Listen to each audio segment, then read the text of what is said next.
Welcome to the Locked On Wizards podcast. This is your host, the real Ed Oliver, with my co-host, my guy, Brandon Scott. Just want to thank you guys for making Locked On Wizards your first listen every day. We are free and available wherever you get podcasts. Today, we're going to recap Deni Avdija's game against Serbia, against Nikola Jokic. And then also we're going to get to some hot takes that subscribers and listeners submitted on Twitter and on YouTube. We're going to get to that to end the episode. But Brandon, the Israel team, they lose to Serbia. I got to look up the score here, but they fought hard, man. They did. They fought really hard, and they really kept it competitive for a lot of the time in the game. They lost 78-89. I think it got a little ugly in the fourth, so they were only down by 2 in the fourth quarter, 63-65 at some points. I do have some notes of why that lead got bigger than what it was. On that run. They went on a 13-0 run in the fourth quarter. But what were your main takeaways from that game, and what did you see from Deni that you liked? And then we'll start with the good, and then we'll start with some stuff that we want to see some improvement areas from that game as well. I like what I saw from the team overall. They stepped up to the challenge. I mean, they probably knew they were massive underdogs going against, Serbia, because they're a powerhouse, man. You got an MVP on the team in Jokic, man. So, they overall as a team, they fought hard.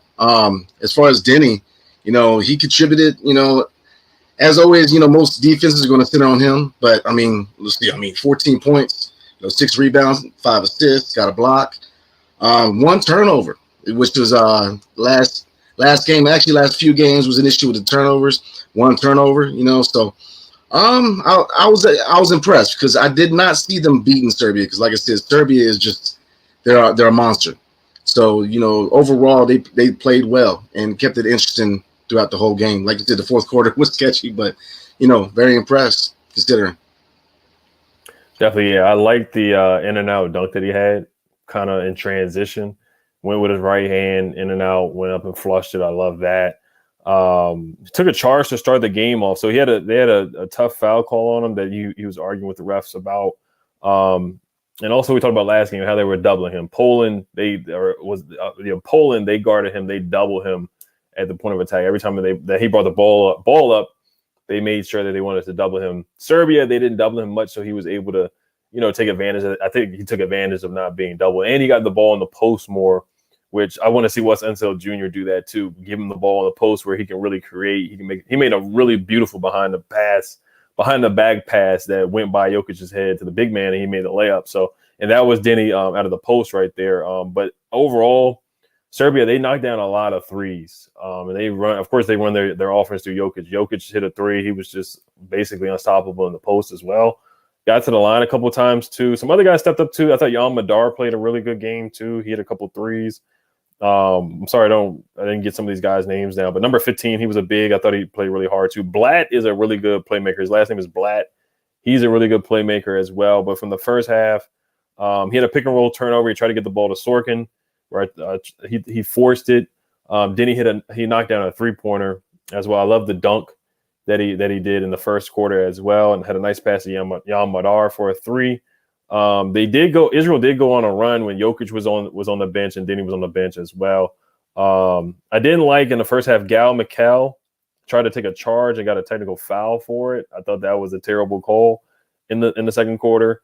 Also, Deni hit a step back 3 at the end of the quarter. That his shooting, that's a swing skill for him where he hasn't shot the 3 ball well his first 2 years in the league, and he's hitting step back 3s, which he's done multiple times throughout the Eurobasket tournament. So he did drop a pass when he was cutting to the basket, but I'll talk about the good things that I saw first.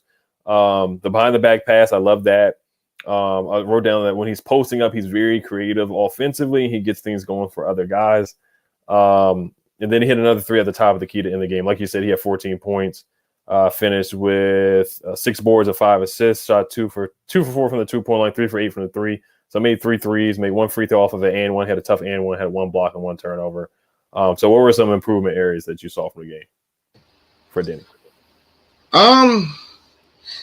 We always say, dealing with adversity. You go against a team like Serbia, you're going against an MVP like Jokic, a lot of pressure. They took an L, but he responded to the pressure. like you said, 3 from 8 from 3. You know, he's showing confidence behind the 3-point line. That's what you want to see. You know, you always, you know, even on games where he's not scoring too much, you still see the rebounds, you still see the assists. You know, so the vision has really taken a step forward. So those are big improvements from his previous 2 years in the NBA. Is just the confidence. When he's confident, and they really feed off his athleticism. The dude could be unstoppable. He's an athletic freak. You know, he with the shot coming in, man. I'm excited. So, yeah. Definitely, yeah. Using him as a point forward, a guy using his vision as well. The one thing that I saw, he did drop a pass where he had a backdoor cut. He dropped the pass when he was cutting to the basket. And that's really about it. He went 3 for 8 from the 3, which is not bad, which is, you know, he knocked down 3 threes. He did miss a 3 off the dribble as well. He did force a shot on Jokic where he shot it, went off the side of the rim, and he kind of fell back. But otherwise, I thought he did a good job for the most part in this game. It's just only thing overall from what I've seen in the first 4 games of Eurobasket for Deni. You know, the first game he had about 21 points. And then the second game he had 23.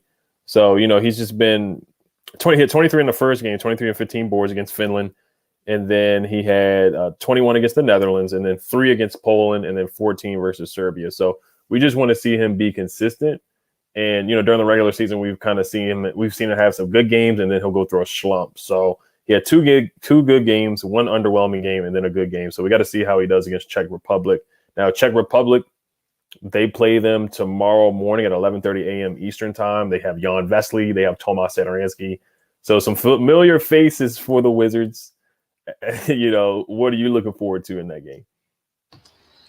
I'm looking forward to Deni having a coming out party. I think that, you know, and I want to see a matchup with Tomas, you know, because Tomas is a taller guard. He's got a wider wingspan. You know, I want to see how he plays against a taller guard.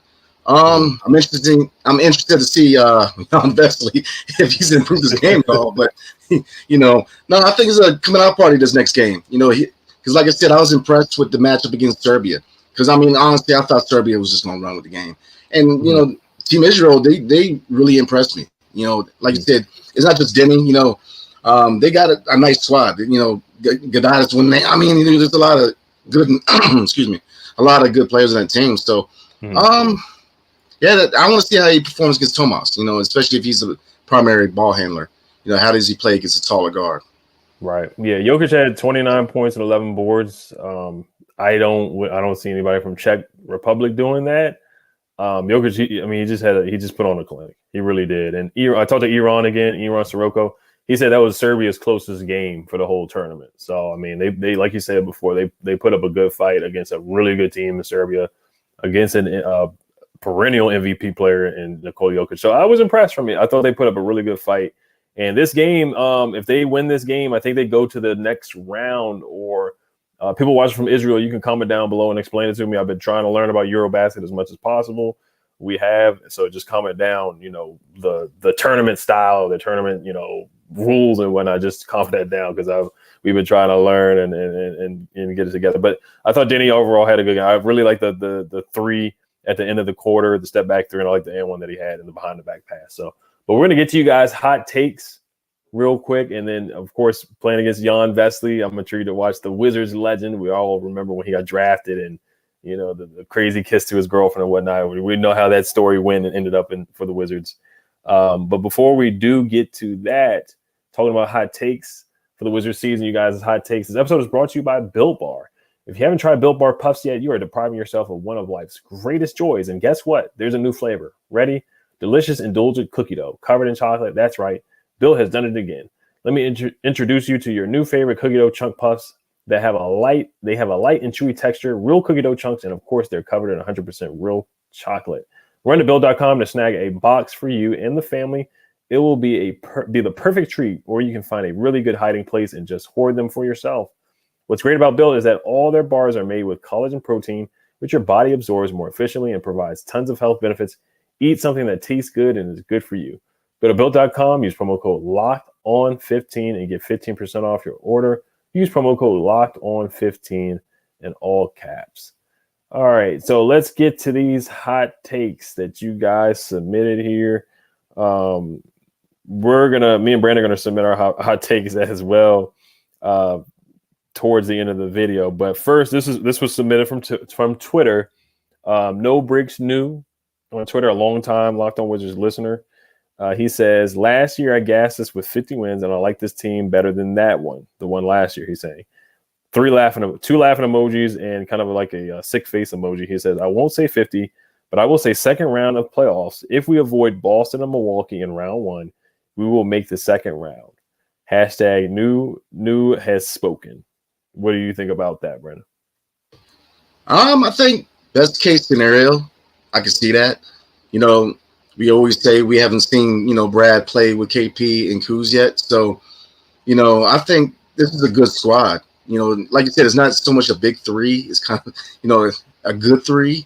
But I think that all three are really high ceiling players that if best case scenario, I definitely see that. So I totally agree.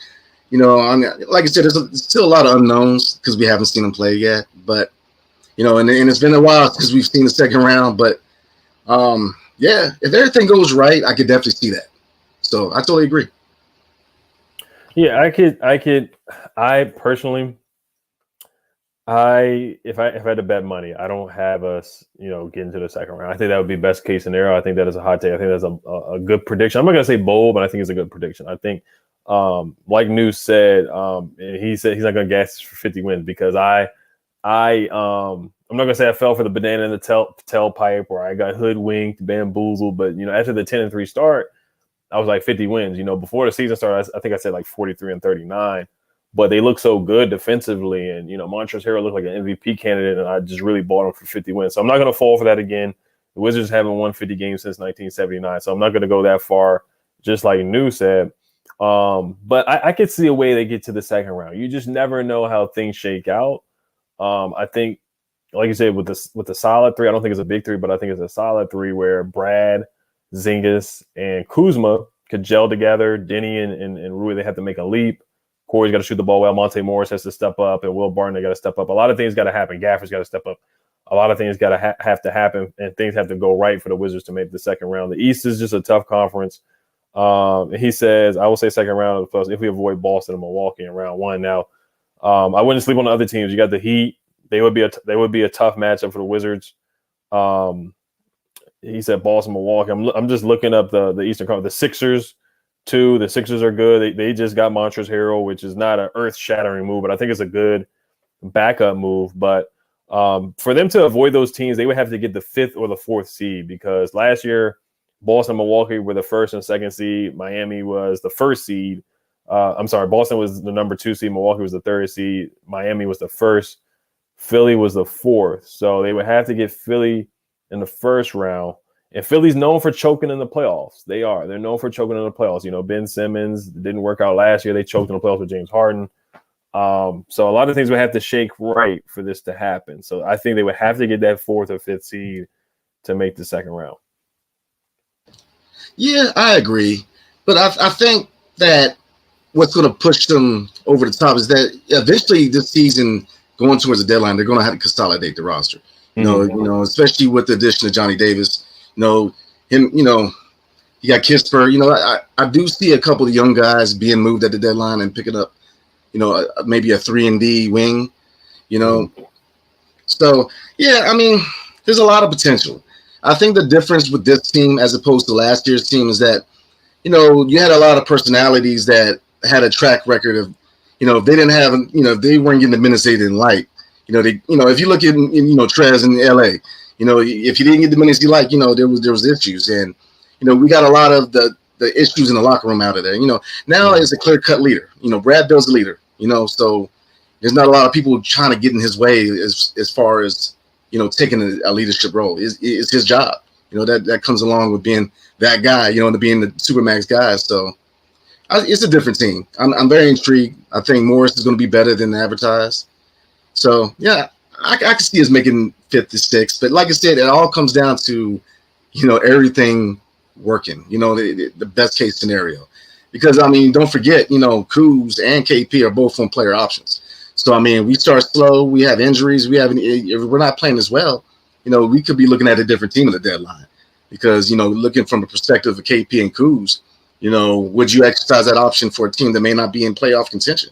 So, there's a lot of variables in, when it comes to this roster so I can see it, but best case scenario is so. Yeah, I think you brought up a good point. There's with the fit, there's a lot of guys that last year they were fighting for minutes and they were on, aspiring deals. Last year fighting for minutes and fighting for touches. I think Monte Morris is an unselfish guy. He's talked about the Wizards way with Wes Unseld Jr. I think the chemistry will be there.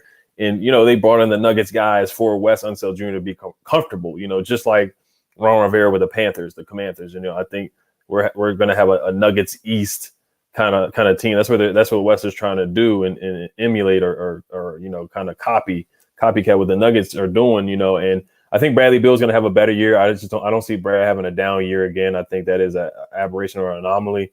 I think Brad's going to bounce back and have a better year, especially with a point guard that can facilitate. You saw how good this team did last year in the second half of the year with a facilitating point guard where Tomas was getting the ball to Porzingis and getting out of the way. They just need a point guard that can get guys in their spots, a steady Eddie guy like a Monte Morris that can shoot the three, can space the floor. Not a your turn, my turn thing that Brad had going on with Dinwiddie last year where it just didn't work.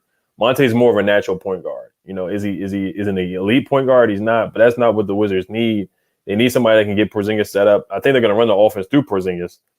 And I think Porzingis, if he plays at an all-star level again, like he did in 2018 or in spurts that he has with the Mavericks and can stay healthy, I think that's going to be huge. And Brad's never played with a big man talent like a Kristaps. Kuzma was clutch last year. Gafford coming off the bench. Will the Thrill Barton is an elite microwave scorer off the bench at times. He could be a 6-man end of the year candidate too. So I think there's some factors that definitely could work out in the Wizards' favor. I do think the Wizards are a sleeper team. I do think they're being slept on heavily. Sometimes I sleep on the Wizards myself, because the East is just a tough conference. But looking at it in a positive light, I think Brad and KP can be a nasty duo, and I do think they can surprise some teams. I think they can be a matchup problem. I think Porzingis can be a matchup problem.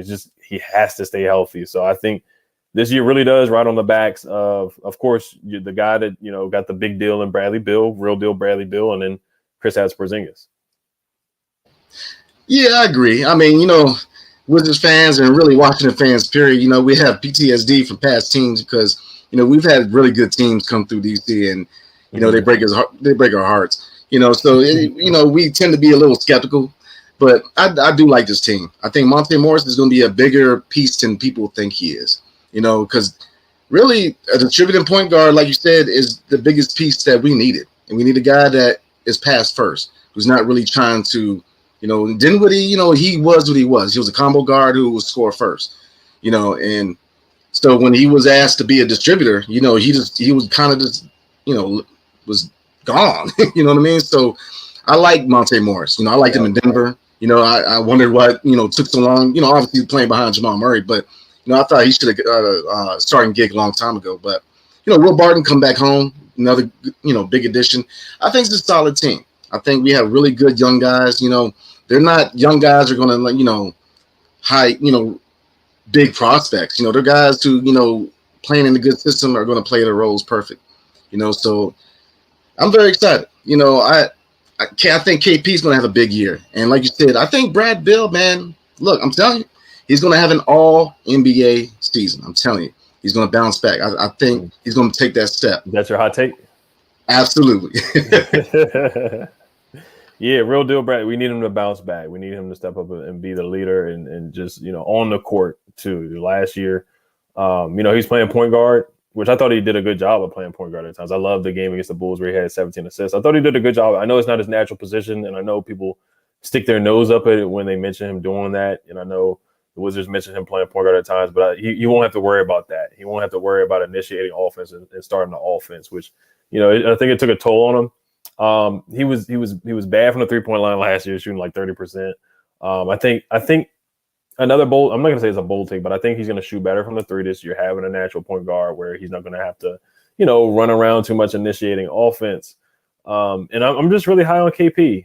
I'm very high on Bearded Porzingis. I have a really good feeling about Chris Epton. I didn't even mention Rui yet, but you did mention the consolidation point where they may have to consolidate where, guys aren't fighting for minutes, because it is going to be a minute crunch with Corey and Johnny and Rui and Deni. There's still going to be a minute, and Will Barton too, because Will Barton's going to be playing a 3, most likely like KCP did last year. And they got to step up defensively. They have to be a better team defensively. They have to communicate better. Wes Unseld Jr. is a defensive-minded coach, so that's what I'm looking for from this team too. If they do want to talk about just avoiding the play-in, and then getting to the second round. So, because right now I do see them in that play-in range, like 8, 9, 10. It's going to be a dogfight to be in that, because the Cavaliers are considered to be in a play-in range, or the Hawks, the Bulls, the Raptors. So it's going to be a dogfight to be in that range. The Hornets are a good team. The Knicks improved. They did get better. So it's going to be intriguing. I totally agree. I mean, the East is, there was a time when the West rules for a long time. It's not like that anymore. The Eastern Conference there's a lot of top-end talent in the Eastern Conference right now. And like you said, you could easily go down a list of teams and hit 8th, 9th spot and not even hit the Wizards yet. Miami's in the hunt, Milwaukee, Brooklyn. I know there's a lot of mess. KD asking for a trade, and they were talking about Kyrie going to the Lakers, but they're together. And Ben Simmons, he's a question mark, but I mean, imagine that lineup. I mean, that's a tough lineup to guard. Kyrie, KD, and Ben Simmons. Ben Simmons does have talent, and he is a good basketball player. It's just a lot of it's mental. But this is a stacked conference, man. But I just, for some reason, I can't sleep on the Wizards, because I like the pieces they acquired. They were under the radar pieces. They weren't flashy. Monte Morris and Will Barton aren't going to wow a lot of people as far as off-season move. But, I do see KP and Bradley Beal taking huge steps forward. Easy. Definitely. Yeah. So we'll wrap up with our hot takes. So there's actually 2 more hot takes, but we're going to get to them on the next episode. We're going to recap when they play. Israel plays against Czech Republic tomorrow at 11:30. So we are going to recap that. And then we're going to finish up with hot takes. There's about 2 or 3 more hot takes. But my hot take is that Porzingis is going to average a double-double. He's going to make the All-Star game, and he's going to play 70 games this year. I know they're going to rest him sometimes in back-to-backs, but I'm really feeling good about Kristaps. I love what I saw in the last 17 games of the year from him. And I love how he's playing in FIBA. I know it's just FIBA, but I'm not going to disrespect the competition in FIBA and the qualifiers that he played in. But just the fluidity, how healthy he looked guarding. He was guarding guys out on the perimeter, and that bodes well for him. Maybe he could play at the 4 and Gafford at the 5. So that's my hot take. He's going to average a double-double, about 24 and 10, and he's going to make the All-Star game. Man, you took my second one, man. My second hot take.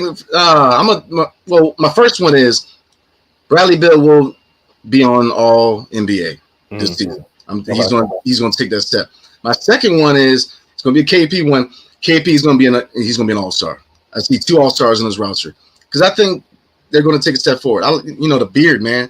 I'm going to have to grow me one, man, because he's been very impressive with FIBA, man. And like I said, I'm not going to trash FIBA, man. There was back in the day, there was a lot of criticism with European players and, being soft, but that's not the case anymore. I mean, you look at Jokic, you look at Doncic. I mean, the list goes on. These guys can play. Even with teams like Israeli team, there's some players on there. I'm very intrigued to see if there's going to be a pipeline of more Israeli players going to the NBA, because I see a lot of talent there. And then, the Middle East period, you forget, early on, Turkey was a big pipeline. You had Turkaloo, you had, yeah, I'm intrigued. I like what I see. So. Right. 100%. Yeah. I mean, I can't sleep on FIBA. So yeah, there's so many guys coming on. The NBA is so global now. It was global before. But now it's just so many. You look at the All-Star teams, Giannis, Joel Embiid, Luka, like you brought up, Jokic. There's so many guys in the All NBA teams or All-Star teams that are playing for different countries right now. It's incredible. It's really there's rising stars, and you can include Deni in there too. Not an All-Star or yet, but he's one of the guys that can be a really solid, a good player in the NBA right now. So we're gonna wrap it up, and then we're gonna continue tomorrow after Israel plays Czech Republic. We're gonna recap that game and go over some more hot takes. But before we wrap up, I just want to thank you guys for listening. And now for your second listen, go check out the Ultimate Pro Football Preview 2022, an 8-episode extravaganza to get you ready for the NFL season. The local team experts of the Locked On Podcast Network, plus a betting angle from Lee Sterling of Locked On Bets, all combining into one ultimate NFL preview. Search for Ultimate Pro Football Preview 2022 on your Odyssey app, YouTube, or wherever you get podcasts. So I want to thank you guys for listening and making Locked On Wizards your first listen. Now subscribe on YouTube and hit the notification bell and subscribe wherever you guys get podcasts. Hell to the Wizards.